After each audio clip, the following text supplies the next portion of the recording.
Maths ਦਾ focus YouTube channel ਤੇ ਤੁਹਾਡਾ ਸਵਾਗਤ ਹੈ।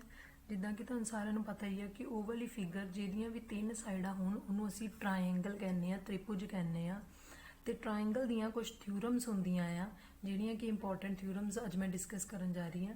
ਦੇਖੋ, ਜਿਹੜੀ ਪਹਿਲੀ ਥਿਊਰਮ ਆ ਉਹ ਹੈਗੀ ਆ ਬੇਸਿਕ ਪ੍ਰੋਪੋਰਸ਼ਨੈਲਿਟੀ ਥਿਊਰਮ। ਇਹਨੂੰ ਕਹਿੰਦੇ ਆਪਾਂ ਥੇਲਸ ਥਿਊਰਮ। ਠੀਕ ਹੈ, 10th NCERT ਦੇ ਵਿੱਚ ਤੁਸੀਂ ਜ਼ਿਆਦਾਤਰ ਥਿਊਰਮ ਯੂਜ਼ ਕਰਦੇ ਆ। ਤੇ ਇਹ ਥਿਊਰਮ ਜਿਹੜੀ ਆ ਇਹ ਮੈਂ ਪਿਛਲੀ ਵੀਡੀਓ 'ਚ ਸਮਝਾ ਦਿੱਤੀ ਸੀਗੀ। ਇਹਦੇ ਵਿੱਚ ਕੀ ਕਿਹਾ ਸੀ ਕਿ ਜੇ ਕੋਈ ਵੀ ਲਾਈਨ ਟ੍ਰਾਇੰਗਲ ਦੀ ਕਿਸੇ ਵੀ ਇੱਕ ਸਾਈਡ ਦੇ ਪੈਰਲਲ ਡਰਾ ਕੀਤੀ ਜਾਵੇ ਤਾਂ ਉਹ ਲਾਈਨ ਜਿਹੜੀ ਹੁੰਦੀ ਆ ਉਹ ਬਰਾਬਰ ਹਿੱਸਿਆਂ ਦੀ ਵਿੱਚ ਵੰਡੀ ਜਾਂਦੀ ਆ। ਜਿੱਦਾਂ ਮਤਲਬ AD ਬਟਾ DB, AE ਬਟਾ EC। ਠੀਕ ਹੈ, ਇਹ ਆਪਾਂ ਉਦੋਂ ਹੀ ਕਰ ਸਕਦੇ ਹਾਂ ਜੇ ਕੋਈ ਲਾਈਨ ਟ੍ਰਾਇੰਗਲ ਦੀ ਕਿਸੇ ਇੱਕ ਸਾਈਡ ਦੇ ਪੈਰਲਲ ਹੋਵੇ, ਮਤਲਬ ਆਮੋ ਸਾਹਮਣੇ ਹੋਵੇ। ਇਹ ਥਿਊਰਮ ਆਪਾਂ ਪਿਛਲੀ ਵੀਡੀਓ 'ਚ ਕਰ ਲਈ ਸੀ। ਹੁਣ ਅੱਜ ਜਿਹੜੀ ਹੈਗੀ ਆ ਉਹ ਥਿਊਰਮ ਹੈਗੀ ਆ ਪਾਈਥਾਗੋਰਸ ਥਿਊਰਮ। ਪਾਈਥਾਗੋਰਸ ਥਿਊਰਮ ਸਾਨੂੰ ਕੀ ਕਹਿੰਦੀ ਆ, ਇਹਨਾਂ ਰਾਈਟ ਐਂਗਲ ਟ੍ਰਾਇੰਗਲ, ਕਿਸੇ ਵੀ ਰਾਈਟ ਐਂਗਲ ਟ੍ਰਾਇੰਗਲ ਮਤਲਬ ਜਿਹਦੇ ਵਿੱਚ ਕਿ ਇੱਕ ਜਿਹੜਾ ਐਂਗਲ ਹੁੰਦਾ ਟ੍ਰਾਇੰਗਲ ਜੋ 90 ਡਿਗਰੀ ਹੋਵੇ, ਦ ਸਕੁਅਰ ਆਫ ਦਾ ਹਾਈਪੋਟੇਨੀਅਸ ਦਾ ਸਕੁਅਰ ਕਰ ਲਓ। ਠੀਕ ਹੈ, ਦੇਖੋ ਸਾਡੇ ਕੋਲ ਜਿਹੜੀ ਰਾਈਟ ਐਂਗਲ ਟ੍ਰਾਇੰਗਲ ਆ ਉਹ ਕੁਛ ਇਦਾਂ ਹੁੰਦੀ ਆ। ਰਾਈਟ ਐਂਗਲ ਟ੍ਰਾਇੰਗਲ ਦੇ ਵਿੱਚ ਕੀ ਹੁੰਦਾ, ਇੱਕ ਐਂਗਲ ਕੀ ਹੁੰਦਾ ਸਾਡੇ ਕੋਲ 90 ਡਿਗਰੀ। ਉਹ ਕੀ ਕਹਿੰਦੇ, ਦੀ ਸਕੁਅਰ ਆਫ ਦਾ ਹਾਈਪੋਟੇਨੀਅਸ ਹੁੰਦਾ ਆਹ ਵਾਲਾ, ਪਰਪੈਂਡੀਕੂਲਰ ਹੁੰਦਾ ਆਹ ਵਾਲਾ, ਤੇ ਬੇਸ ਹੁੰਦਾ ਜਿੱਤੇ ਐਂਗਲ ਬਣਿਆ ਹੈ ਉਹ ਹੈਗਾ ਸਾਡਾ ਨੀਚੇ। ਠੀਕ ਹੈ, ਹੁਣ ਅਸੀਂ ਇਹ ਤੇ ਥਿਊਰਮ ਨੇ, ਪਾਈਥਾਗੋਰਸ ਥਿਊਰਮ ਨੇ ਕੀ ਕਿਹਾ, ਹਾਈਪੋਟੇਨੀਅਸ ਦਾ ਸਕੁਅਰ ਕਰ ਦੋ, ਉਹ ਬਰਾਬਰ ਕਿਹਦੇ ਹੋਊਗਾ, is equal to sum of, sum ਮਤਲਬ ਪਲੱਸ ਹੋਊਗਾ ਸਕੁਅਰ ਆਫ, ਸਕੁਅਰ ਕਰੋਗੇ ਕਿਹਦਾ, ਦੋ ਸਾਈਡਾਂ ਜਿਹੜੀਆਂ ਬਚੀਆਂ, ਦੋ ਸਾਈਡਾਂ ਕਿਹੜੀਆਂ ਬਚੀਆਂ, ਇੱਕ ਪਰਪੈਂਡੀਕੂਲਰ ਤੇ ਇੱਕ ਬੇਸ। ਠੀਕ ਹੈ, ਇਹ ਹੁੰਦੀ ਸਾਡੀ ਪਾਈਥਾਗੋਰਸ ਥਿਊਰਮ। ਮਤਲਬ ਸਕੁਅਰ ਆਫ ਦਾ hypotenuse is equal to square of ਦਾ ਪਰਪੈਂਡੀਕੂਲਰ ਪਲੱਸ ਸਕੁਅਰ ਆਫ ਦਾ ਬੇਸ। ਠੀਕ ਹੈ, ਉਹਨੂੰ ਅਸੀਂ ਕਹਿੰਦੇ ਆ ਪਾਈਥਾਗੋਰਸ ਥਿਊਰਮ। ਪਾਈਥਾਗੋਰਸ ਥਿਊਰਮ ਸਿਰਫ ਉਦੋਂ ਅਪਲਾਈ ਹੋ ਸਕਦੀ ਹੈ ਜੇ ਰਾਈਟ ਐਂਗਲ ਟ੍ਰਾਇੰਗਲ ਹੋਵੇ, ਮਤਲਬ ਜਿਹਦੇ ਵਿੱਚ ਇੱਕ ਐਂਗਲ 90 ਡਿਗਰੀ ਹੋਵੇ ਟ੍ਰਾਇੰਗਲ ਦੇ ਵਿੱਚ, ਸਿਰਫ ਉਦੋਂ ਹੀ ਅਸੀਂ ਪਾਈਥਾਗੋਰਸ ਥਿਊਰਮ ਜਿਹੜੀ ਆ ਅਪਲਾਈ ਕਰ ਸਕਦੇ ਹਾਂ। ਉਸ ਤੋਂ ਬਾਅਦ ਦੇਖੋ ਜਿਹੜੀ ਥਰਡ ਥਿਊਰਮ ਆ ਉਹ ਕੀ ਆ, areas of similar triangles. Similar triangles ਕੀ ਹੁੰਦੀਆਂ, ਜਿਹਦੇ ਵਿੱਚ ਦੋ ਟ੍ਰਾਇੰਗਲਸ ਦੇ ਵਿੱਚ ਜਾਂ ਤਾਂ ਉਹਨਾਂ ਦੇ ਦੋ ਸਾਈਡਾਂ ਬਰਾਬਰ ਹੁੰਦੀਆਂ ਜਾਂ ਤਾਂ ਉਹਨਾਂ ਦੇ ਦੋ ਐਂਗਲ ਬਰਾਬਰ ਹੁੰਦੇ ਆ। ਠੀਕ ਹੈ, ਉਹਨੂੰ ਅਸੀਂ ਕਹਿੰਦੇ ਸਿਮਿਲਰ ਟ੍ਰਾਇੰਗਲ। ਮੰਨ ਲਓ ਸਾਡੇ ਕੋਲ ਦੋ ਸਿਮਿਲਰ ਟ੍ਰਾਇੰਗਲ ਆ, ਇੱਕ ਹੈਗਾ ਸਾਡੇ ਕੋਲ ABC ਤੇ ਇੱਕ ਹੋਰ ਸਾਡੇ ਕੋਲ ਟ੍ਰਾਇੰਗਲ ਆ DEF।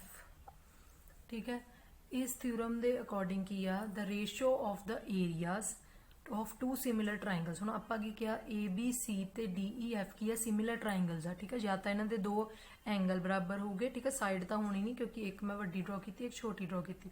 ਮੰਨ ਲਓ ਜਿਹੜਾ ਐਂਗਲ ਆ ਦੋ ਉਹ ਬਰਾਬਰ ਆ, ਦੋਨੋਂ ਐਂਗਲਸ ਕੀ ਆ, ਟ੍ਰਾਇੰਗਲਸ ਕੀ ਆ, ਸਿਮਿਲਰ ਆ।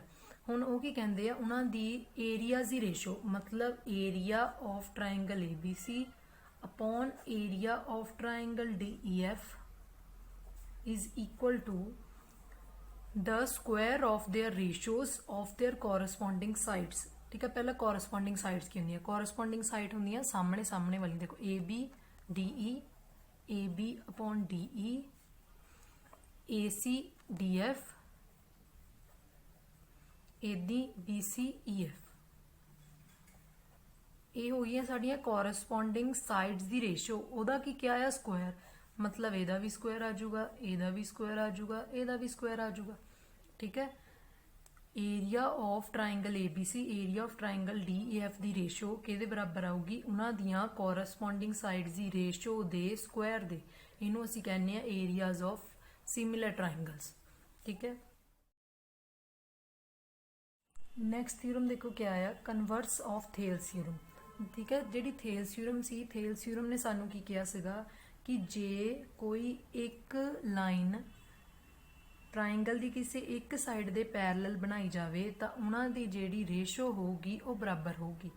ਠੀਕ ਹੈ, ਹੁਣ ਸਾਡੇ ਕੋਲ ਕੀ ਆ, converse of ਥੇਲਸ theorem. Converse of ਥੇਲਸ theorem ਕਿਆ ਕਹਿੰਦੀ ਆ ਕਿ ਜੇ ਕੋਈ ਲਾਈਨ ਇਕੁਅਲ ਰੇਸ਼ੋ ਦੇ ਵਿੱਚ ਡਿਵਾਈਡ ਕਰਦੀ ਪਈ ਆ ਕਿਸੇ ਟ੍ਰਾਇੰਗਲ ਨੂੰ, ਇਹਦਾ ਮਤਲਬ ਉਹਦੀ ਜਿਹੜੀ ਉਹ ਲਾਈਨ ਹੋਊਗੀ ਉਹ ਕਿਸੇ ਇੱਕ ਸਾਈਡ ਦੇ ਕੀ ਹੋਊਗੀ, ਪੈਰਲਲ। ਠੀਕ ਹੈ, ਕਨਵਰਸ ਦਾ ਮਤਲਬ ਥੇਲਸ ਥਿਊਰਮ ਤੋਂ ਬਿਲਕੁਲ ਉਲਟਾ। ਉਸ ਥਿਊਰਮ ਦੇ ਵਿੱਚ ਸਾਨੂੰ ਕੀ ਕਹਿੰਦੇ ਸੀਗੇ ਕਿ ਪਹਿਲਾਂ ਜਿਹੜੀ ਆ ਸਾਈਡ ਆ ਇਹ ਟ੍ਰਾਇੰਗਲ ਦੀ ਕਿਸੇ ਇੱਕ ਸਾਈਡ ਦੇ ਪੈਰਲਲ ਹੋਣੀ ਚਾਹੀਦੀ ਆ, ਤਾਂ ਰੇਸ਼ੋ ਜਿਹੜੀ ਆ ਉਹ ਬਰਾਬਰ ਹੋਊਗੀ।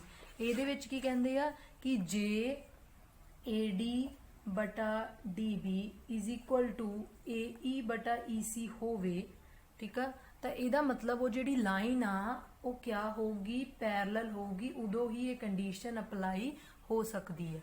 ਇਦਾਂ ਜਿਹੜੀ ਸੈਕੰਡ ਥਿਊਰਮ ਆ ਉਹਦੇ ਵਿੱਚ ਕੀ ਆ, converse of Pythagoras theorem. Converse of Pythagoras theorem ਕੀ ਆ, ਪਾਈਥਾਗੋਰਸ ਥਿਊਰਮ ਦੀ ਬਿਲਕੁਲ ਉਲਟ ਥਿਊਰਮ ਆ। ਪਾਈਥਾਗੋਰਸ ਥਿਊਰਮ ਦੇ ਵਿੱਚ ਅਸੀਂ ਕੀ ਕਹਿੰਦੇ ਸੀ ਕਿ ਜੇ ਕੋਈ ਰਾਈਟ ਐਂਗਲ ਟ੍ਰਾਇੰਗਲ ਹੋਵੇ, ਮਤਲਬ ਟ੍ਰਾਇੰਗਲ ਦਾ ਕੋਈ ਇੱਕ ਐਂਗਲ 90 ਡਿਗਰੀ ਹੋਵੇ, ਤਾਂ ਅਸੀਂ ਕੀ ਅਪਲਾਈ ਕਰ ਸਕਦੇ ਹਾਂ, ਹਾਈਪੋਟੇਨਿਊਜ਼ ਦਾ square is equal to perpendicular ਦਾ ਸਕੁਆਇਰ ਪਲਸ ਬੇਸ ਦਾ ਸਕੁਆਇਰ। ਹੁਣ ਇਹਦੇ ਵਿੱਚ ਕੀ ਕਹਿੰਦੇ ਆ ਕਿ ਜੇ ਅਸੀਂ ਕਿਸੇ ਟ੍ਰਾਇੰਗਲ ਦੇ ਵਿੱਚ ਅਸੀਂ ਇਹ ਰੂਲ ਅਪਲਾਈ ਕਰ ਸਕੀਏ ਕਿ ਇੱਕ ਸਾਈਡ ਦਾ ਸਕੁਆਇਰ ਕਿਸੇ ਵੀ ਟ੍ਰਾਇੰਗਲ ਦੇ ਵਿੱਚ, ਠੀਕ ਆ, ਕਿਸੇ ਵੀ ਇੱਕ ਸਾਈਡ ਦਾ ਸਕੁਆਇਰ, ਠੀਕ ਆ, ਮੰਨ ਲਓ ਆਪਾਂ AC ਦਾ ਸਕੁਆਇਰ, ਉਹ ਬਰਾਬਰ ਆਊਗਾ ਬਾਕੀ ਦੋ ਸਾਈਡਾਂ ਦੇ ਸਕੁਆਇਰ ਦੇ, ਤਾਂ ਇਹਦਾ ਮਤਲਬ ਆ ਉਹ ਕਹਿੰਦੇ ਕਿ ਜਿਹੜਾ ਆਹ ਵਾਲਾ ਐਂਗਲ ਹੋਊਗਾ, ਠੀਕ ਆ, ਉਹਨਾਂ ਨੇ ਕਿਹਾ ਦੇਖੋ ਐਂਗਲ ਆਪੋਜ਼ਿਟ ਟੂ ਦਾ ਫਰਸਟ ਸਾਈਡ ਆਪਾਂ ਮੰਨ ਕੇ ਚੱਲੇ AC ਦੇ ਆਪੋਜ਼ਿਟ ਜਿਹੜਾ ਐਂਗਲ ਹੋਊਗਾ ਉਹ ਕਿਆ ਹੋਊਗਾ, 90 ਡਿਗਰੀ। ਠੀਕ ਆ, ਉਹਦੇ ਵਿੱਚ ਆਪਾਂ 90 ਡਿਗਰੀ ਲੈ ਕੇ ਚੱਲਦੇ ਸੀ ਤੇ ਆਹ ਕੰਡੀਸ਼ਨ ਪ੍ਰੂਵ ਕਰਦੇ ਸੀਗੇ।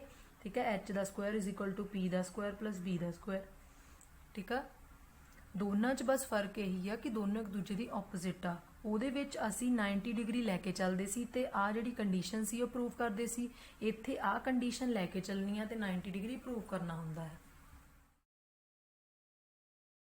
ਹੁਣ ਦੇਖੋ ਕਿ ਇੱਕ ਤਾਂ ਅਸੀਂ ਪੜ੍ਹ ਚੁੱਕੇ ਹਾਂ ਥੇਲਸ ਥਿਊਰਮ। ਥੇਲਸ ਥਿਊਰਮ ਕੀ ਕਹਿੰਦੀ ਸੀ, AD/DB is equal to AE/EC। ਇਹ ਥਿਊਰਮ ਤਾਂ ਅਸੀਂ ਸਮਸ ਅਪਲਾਈ ਕਰਦੇ ਹਾਂ, ਪਰ ਕੁਝ ਸਮ ਜਿਹੜੇ 6th ਚੈਪਟਰ ਦੇ ਵਿੱਚ ਉਹ ਇਦਾਂ ਦੇ ਵੀ ਹੁੰਦੇ, ਜਦੋਂ ਅਸੀਂ MCQ ਸੋਲਵ ਕਰਦੇ ਹਾਂ ਉਹਦੇ ਵਿੱਚ ਥੇਲਸ ਥਿਊਰਮ ਨੂੰ ਥੋੜਾ ਜਿਹਾ ਇੰਪਰੂਵ ਕਰਕੇ ਯੂਜ਼ ਕਰਦੇ ਆ। ਉਹ ਮੈਂ ਤੁਹਾਨੂੰ ਦੱਸਣ ਜਾ ਰਹੀ ਹਾਂ। ਦੇਖੋ ਕਰਨਾ ਕੀ ਆ, ਤੁਸੀਂ ਜੇ ਤੁਹਾਨੂੰ ਸੈਂਟਰ 'ਚ ਕੋਈ ਵੀ ਸਾਈਡ ਦਿੱਤੀ ਹੋਈ, ਮੰਨ ਲਓ ਇੱਥੇ ਕੋਈ x ਦਿੱਤਾ ਹੋਇਆ, ਇੱਥੇ ਕੋਈ ਵੀ 2.5 ਸੈਂਟੀਮੀਟਰ ਦਿੱਤਾ ਹੋਇਆ, ਠੀਕ ਹੈ, ਤੇ ਤੁਹਾਨੂੰ ਇਹਨਾਂ 'ਚੋਂ ਇੱਥੇ ਦਿੱਤਾ, ਦੇਖੋ ਮੰਨ ਲਓ ਕਿ ਇਹ 7 ਸੈਂਟੀਮੀਟਰ ਆ ਤੇ ਆਹ ਕਿੰਨਾ ਹੋ ਗਿਆ, ਮੰਨ ਲਓ 2 ਸੈਂਟੀਮੀਟਰ ਆ। ਠੀਕ ਹੈ, ਹੁਣ ਜ਼ਿਆਦਾਤਰ ਜਿਹੜੀਆਂ ਸਿੰਪਲ ਥੇਲਸ ਥਿਊਰਮ ਦੀ ਤੁਸੀਂ ਇੱਦਾਂ ਲਾਉਂਦੇ ਆ, AD/DB = AE/EC ਲਾ ਕੇ ਜਿਹੜੀ ਵੀ x ਦੀ ਵੈਲਿਊ ਹੁੰਦੀ ਪਤਾ ਕਰ ਲੈਂਦੇ। ਪਰ ਜੇ x ਤੁਹਾਡੇ ਕੋਲ ਇੱਥੇ ਸੈਂਟਰ 'ਚ ਇਹਨਾਂ 'ਚ ਦੋਨੋਂ ਲਾਈਨਾਂ 'ਚ ਕਿਤੇ ਵੀ ਪਿਆ ਹੋਵੇ ਤਾਂ ਤੁਸੀਂ ਥੇਲਸ ਥਿਊਰਮ ਕਿੱਦਾਂ ਲਾਣੀ ਆ। ਫਿਰ ਤੁਸੀਂ ਥਿਊਰਮ ਲਾਉਣ ਦਾ ਤਰੀਕਾ ਕੀ ਆ, AD/AB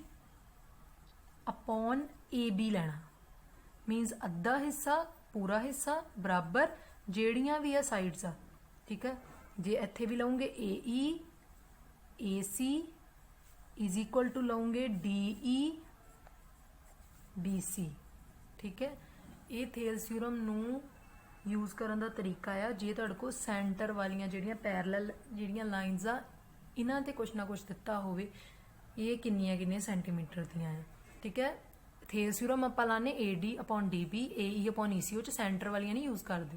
ਠੀਕ ਹੈ, ਉਹਦਾ ਇੰਪਰੂਵਡ ਵਰਜਨ ਆ AD/AB is equal to AE/AC, centre ਵਾਲੀਆਂ DE/BC। ਠੀਕ ਹੈ, ਜਦੋਂ ਤੁਸੀਂ ਹੁਣ AE/AC ਲਾਓਗੇ, ਠੀਕ ਹੈ, AC ਮਤਲਬ 7 + 2, ਕਿਉਂਕਿ AC AE+EC ਤੋਂ ਮਿਲ ਕੇ ਬਣਦੀ ਹੈ, ਇਜ਼ ਇਕੁਅਲ ਟੂ 2.5/x। ਇਹਨੂੰ ਤੁਸੀਂ ਕ੍ਰੋਸ ਮਲਟੀਪਲਾਈ ਸੋਲਵ ਕਰਕੇ ਤੁਸੀਂ x ਦੀ ਵੈਲਿਊ ਕੱਢ ਸਕਦੇ ਹੋ।